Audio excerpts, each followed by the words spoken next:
नमस्कार प्रेक्षकांनो, घरोघरी मातीची चुली या मालिकेमध्ये आपण बघणार आहोत की आता कोर्टामध्ये जानकी विरुद्ध केस सुरू असते तेव्हा मात्र समोरचे विरुद्ध वकील आता ऋषिकेशवर खूपच आरोप करू लागतात की तुम्हाला काहीच वाटत नाही का की तुम्ही अशा बायकोला साथ देत आहे जी मात्र तुम्हाला वाटतं आहे की घर वाचवते आहे परंतु ती घर मोडते आहे.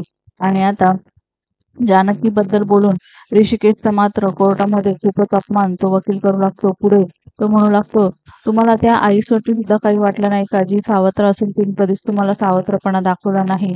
आणि तेव्हा मात्र आता इकडे ऋषिकेश मान खाली घालून उभा राहतो, परंतु ऐश्वर्याने सांगितल्याप्रमाणे तो वकील बोलत असतो त्यामुळे ऐश्वर्या खूप खुश असते.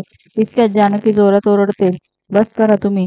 सगळ्यांसमोर माझ्या नवऱ्याचा अपमान करायचा तुम्हाला काहीच अधिकार नाही. तुम्हाला जे काही बोलायचं आहे ते तुम्ही मला बोलू शकता. आणि त्यानंतर मात्र आता येणाऱ्या भागांमध्ये आपण बघणार आहोत की कोर्टामध्ये जानकी रडू लागते आणि जज साहेबांना विनंती करते की काही पण करा, पण तुम्ही माझ्या आईला शोधण्यासाठी मदत करा, कारण ती जिवंत आहे पण तिचा जीव धोक्यामध्ये आहे.